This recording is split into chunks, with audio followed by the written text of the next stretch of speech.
Okay, welcome to Director's Notes, everyone. I'm joined today by José Prats, director of the BAFTA-nominated short Adiós. Thanks for joining us today, Jose. Thank you. Thank you to you.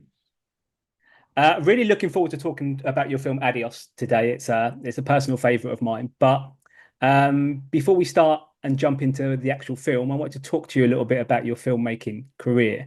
So you created Adiós while studying at the National Film and Television School here in the UK. Could you share a bit about your filmmaking journey leading up to your time at the NFTS, and what kind of inspired you to pursue your studies there? I have a background in fine arts. Back in 2012, I finished my degree in fine arts, which I undertook in Spain and Italy. And the thing is that before that, I set off to become an architect. Actually, I studied 1 year here in Spain, in Valencia, and after a few months, I realized I was very young. I started uni when I was 17. Yeah, I realized that I didn't want to become an architect. There were so many constrictions, so many laws. I loved the creative part of it, and being able to create, buildings and even cities or landscapes. I loved drawing and drawing outdoors, parks, buildings, and all that. But soon I realized I didn't really want to become an architect. So I decided, without really not knowing what to do in the future, I moved to fine arts, and this was a 5 year degree. yeah, And around the third year, I discovered animation. And this was watching the film. This is a very vivid memory, watching the film Coraline, which is, funnily enough, also in stop motion. yeah, Um, Before that, I used to watch films just for the fun of it. Um, and particularly in animation, I never thought of what an animation technique might be, how things were done. But watching this film, instantly, this was the first time I ran to watch and to follow the credits, because I wanted to know who and how this film had been done.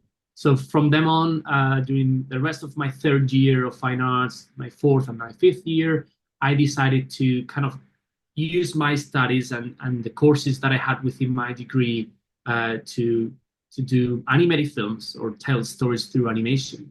First and foremost, since drawing was like my main skill, drawing and painting, I used to do 2D little animations. So that led me into making a graduation film from my university degree, which wasn't great. I didn't really show it to anyone other than family, friends, and that. I yeah, wasn't I wasn't particularly proud, but I learned a lot through the process. And the thing is that I moved on to work in the animation industry as a concept artist, character designer, storyboard artist. I realized very soon that I didn't want to be an animator, because that graduation film from fine arts, I had to animate fully on my own, and I didn't enjoy the process of animating. I enjoyed yeah, the pre-production, the storytelling, but animating was, this 2D animation was a bit too hard for me.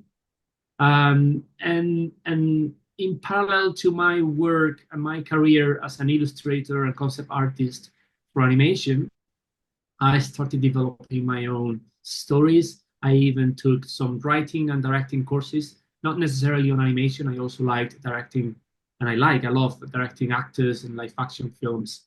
So that led me into putting together the story and the project that kind of represented my showcase to the industry and to the world as a director. And this was an animated short film in 2D, which is Umbrellas. yeah, That was a really long journey. Bear in mind that I didn't want to show my previous work as a director.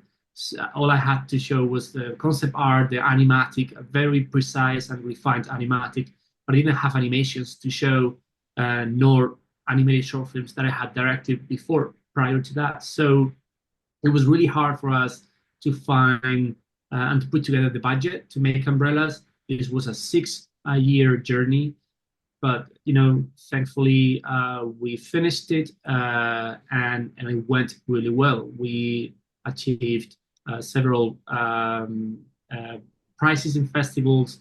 We were in famous festivals like Clermont-Ferrand, and also a nomination to the Goya Awards, which is like the Spanish BAFTAs, if you Yeah. like. And pretty much right after that, I moved on to study at the NFTS in the UK.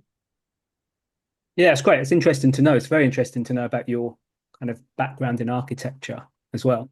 Because I want to speak to you, I want to speak to you about space, and a kind of location in particular with Adios, but we'll come to that in a bit. So the NFTS is kind of known for its animated grad films, and known for being BAFTA nominated as well. They've got kind of a long history of seeing their films getting BAFTA nominated, but when I think of kind of previous films that have got those nominations, I think of like more films with fantasy elements, like Poles Apart or Edmund. Stop motion films again, but they seem to kind of live more in these fantasy worlds. Whereas when it comes to Adios, it feels like a much more grounded piece, like it's really rooted in reality. So I just wanted to know what drew you to tell this particular story. So one little comment about making an animated film that is not fantasy, or it's not surrealistic, or has like a fantasy element to it. I always say, why not? I mean, animation, it's at the end of the day a medium, and in the same way you can paint, paint a painting about a dragon, blowing fire, or just a few peasants, working on the field. I mean, you can do Yeah. whatever. You can paint what. Same with the rest of the arts. So I think an animation as an art itself, or a branch from filmmaking or cinema art, I think you are entitled to tell any story in any way you want to. It is Of true course. that some stories that can be told in live action instead of animation. Um, if you approach a producer, they'll say, okay, let's do it in live action, in fiction, because it's way cheaper. But I think money should, especially when you're doing short film, shouldn't be the reason why you choose one technique, or one medium or the other. So yeah, I really encourage filmmakers in animation to tell any type of story, whether it's got fantasy elements or not. And in my particular case, I was um, it was like kind of like the perfect storm, because I had done a 2D animation short film, Umbrellas, which has fantasy elements to it, and I wanted to do something different. I kind of felt that Umbrellas didn't quite represent the type of director I wanted to become. It's Okay. a very deep project to me, but I wanted to make films that were a bit more grounded in reality, way more personal. And since I was writing stories for both animation and live action, and sometimes I didn't know which was going to be the chosen technique.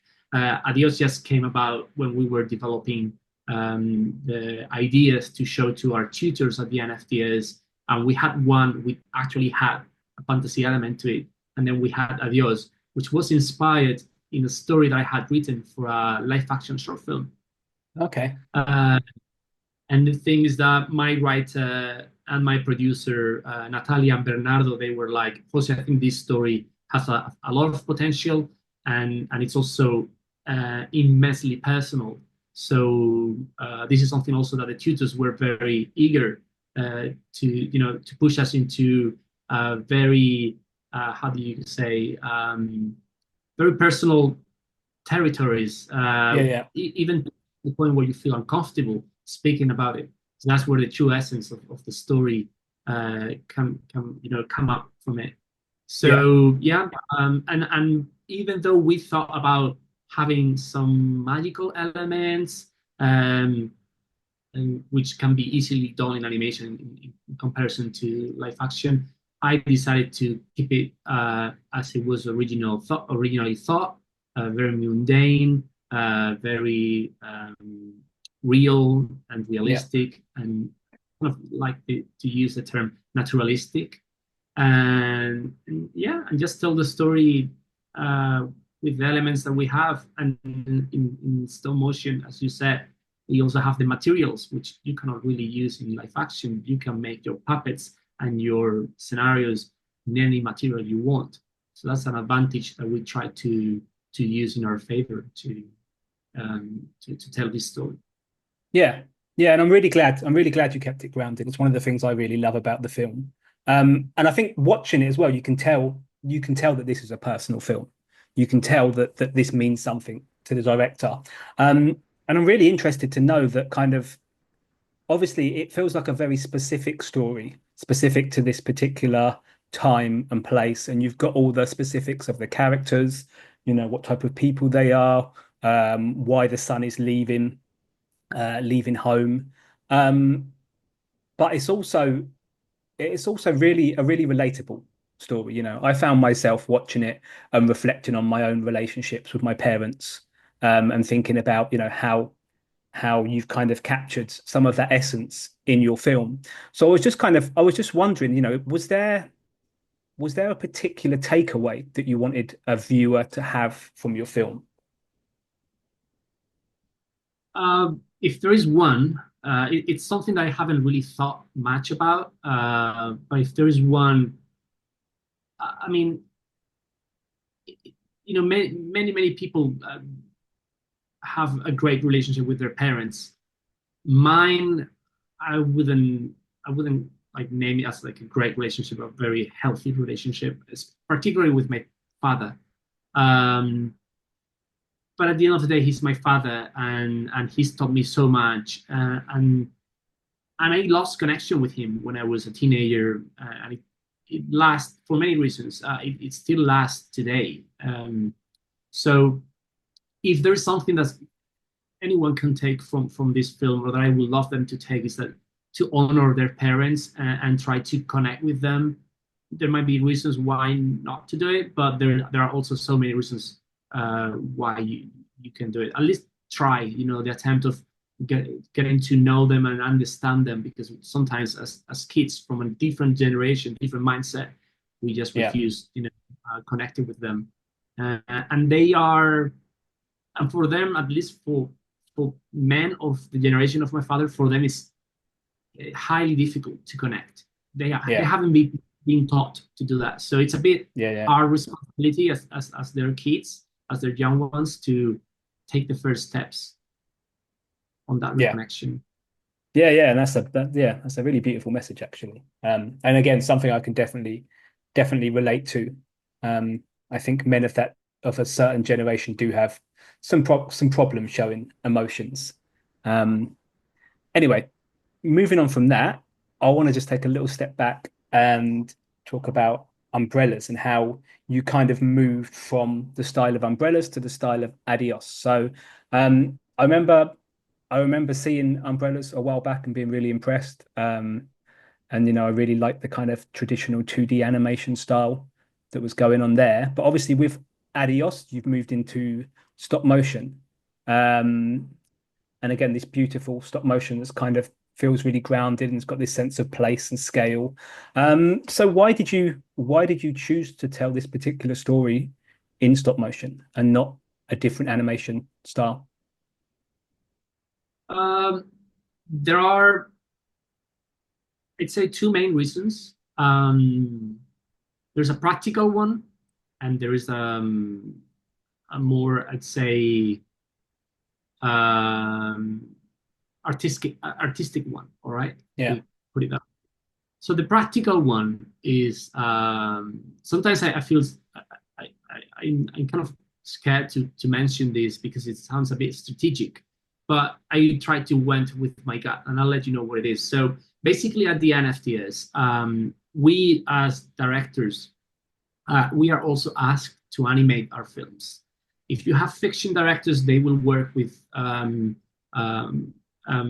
with actors, and you can hire an actor for 2 or 3 or even 4 or 5 days. You Yeah. cannot hire an animator for 6 months. So basically to cover that gap, we have to animate our films um, in principle. But the thing is that, as I told you, I'm not really a great animator. I don't even enjoy animating myself. I love working with actors and animators, and Yeah. I knew finding good animators, if I were to make a 2D animation film, was going to be very, very hard. I experienced that with Umbrellas. We had a budget, not a great one, and we still struggled a lot to find animators. Yeah. So that's one of the reasons why I decided to work in stop motion, because I thought, okay, there are still, really great stop motion animators who are unexperienced, who could come and help me. Because, as a 2D animator, you can draw whichever character you want. You just have to take the kind of model shit from the internet and you just draw Tarzan, or I don't know, Mowgli from the Book of Life. I don't know. Yeah. Yeah. You can image whichever classic character. In stop motion, you need to build a puppet, you need to build a set, you need to have great lighting to have like a nice piece of portfolio. So I thought, okay, maybe if I ask young or sort of unexperienced stop motion animators to come, and they will have nice pieces for their portfolio, but at the same time they can benefit the film, with their skills. That will Sure. be a perfect matchup. And then the other reason why we chose this technique over 2D or even live action or any other kind, pixelation or CGI, it's because of the materials. Yeah. The landscape. This is set in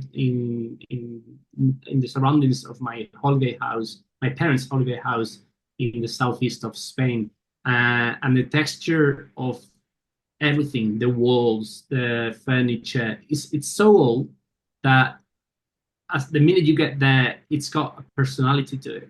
And Yeah. not just that, the vegetation, the ground, the rocks, the guns, everything, every element of the story. So I was very eager to bring my team, who were not Spanish, to the very place, to my countryside house, so that they could feel the place, not just see the pictures, but feel it. We had Yeah. Yeah. lunch there, we went around, we took pictures. The production designer Aurora, she drew a lot of sketches from different elements, and we tried to use the materials, yarn, paper, different types of wood to enhance this world and to make it more tactile.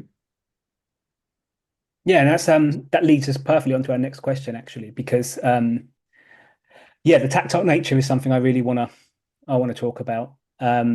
Because for me, watching Adios, you get a real sense of place. Um, and like you kind of just mentioned, for me, there are obviously two characters in your film, but there's also a third, which is the house and the environment and the landscapes, which all play a part.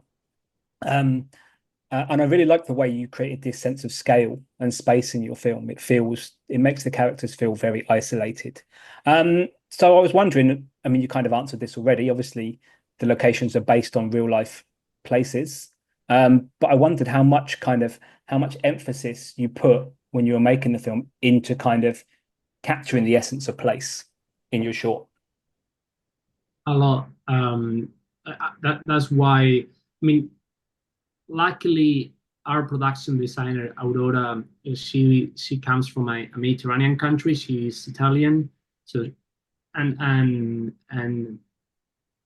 the architecture and the vegetation in Italy it's similar, especially the Yeah, rural um, vegetation is quite similar. It's Mediterranean vegetation and landscape. So she already had that from. She had a really clear idea about it, but at the same time bringing her to the specific place, especially about so that she could see the house and the Yeah. textures of everything was paramount to me. And the house, like the living room, the kitchen, it's an interpretation of the real place, but very, very close interpretation. Of course, we placed, I mean, she very cleverly placed the different elements that she moved them around so that they could work for the camera and the geography of the place, the blocking of the characters. Uh, but up to the point that when she was building the living room, which is connected to the kitchen, uh, she took a picture of the place and I sent it to my family group on WhatsApp. And they were like, oh, are you moving, or have you moved all the furniture, why?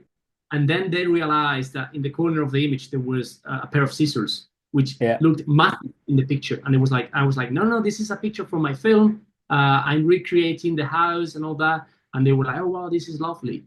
And I'm gonna, if you don't mind, I'm gonna tell you another anecdote. There Yeah. was Yeah. Go for it. a very let's put it like heated conversation, but it was all good with good, very good manners and all that. With the tutors and the different members of the school who had to make decisions, uh, particularly in terms of the number of locations in stop motion. Having lots of locations could, cut a lot of the budget, and we tried to keep it to the minimum. And the thing is that some people were asking why you have a living room and a kitchen in two different rooms, even though they are connected through an arch. Yeah. Instead of just having one, they could cook and have lunch in the kitchen or dinner.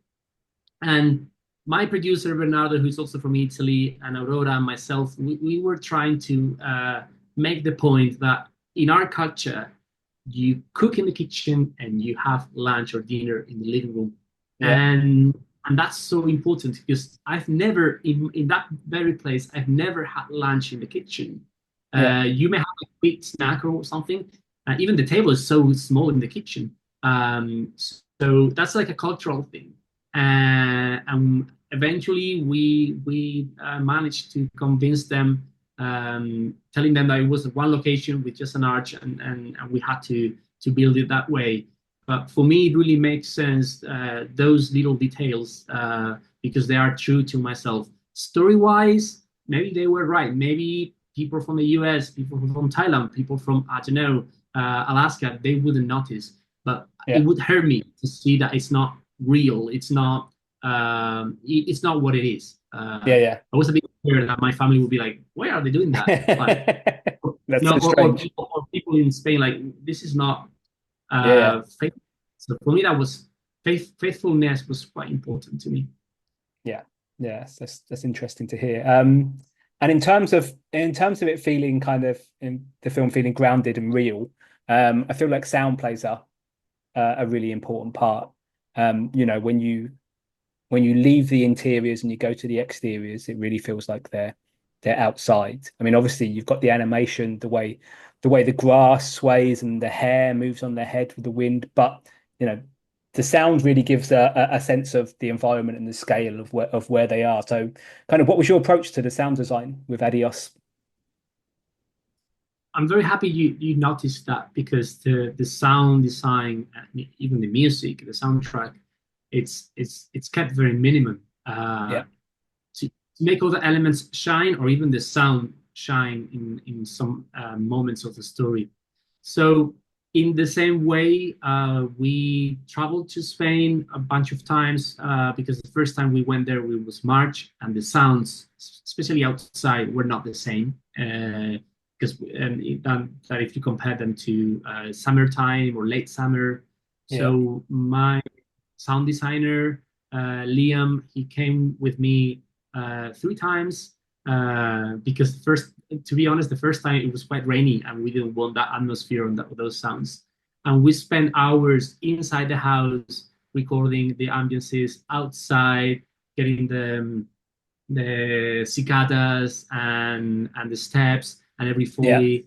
Uh, and in terms of collecting the sounds, it was quite fun and easy. We just had to go there, there's not much going on, to be honest, around. Like there's no sound contamination or anything.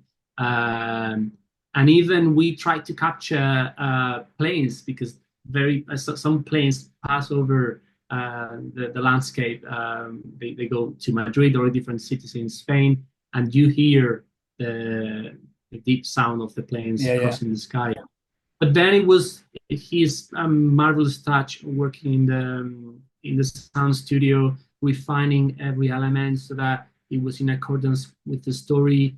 Um, we wanted the sound also to play a major a role towards the end when the father is completely alone, and at some point I told him I love to keep the sound to the bare minimum, even to the point that if there are people in the screening room coughing or breathing, you can hear them. Like yeah, I want people to think, oh well, this is like very to convey the loneliness, like convey like the emptiness. yeah. And he very masterfully did that. So yeah, the sound approach in general was like trying to be faithful to the place and then be a bit expressionistic, if you like, in some key moments of the story, so that we could enhance the visuals, retrieving the sound, or the other way around. Yeah, yeah. Well, it works really well. I think, like you say, at the end, um, by having that silence, it really allows you as a viewer to kind of do some more personal reflection, which I think is really nice. Um, so one of the things I wanted to talk about before we kind of wrap the interview up was so our audience contains a lot of emerging filmmakers. And I think it's good to talk about what worked on a film, but I also think it's really important to talk about kind of challenges and problems you had. So, and you kind of touched on some of these already in your answers, but I was wondering if you had to think of the biggest challenge when it came to Adios, what would it be? Uh, we were a bit unlucky because none of us, no one from the team had done stop motion before. So I think that was a big handicap because as a 2D animator, you kind of control what you want to draw and the timings and all that. Unless the computer, I don't know, burns in fire, you should be fine. But in stop motion, there are so many elements that can Yeah, affect the smoothness of the production. So, for example, we didn't know that the type of lights that we were using, which were tungsten lights, even though they were beautiful, they used to blow up in the middle of a shot.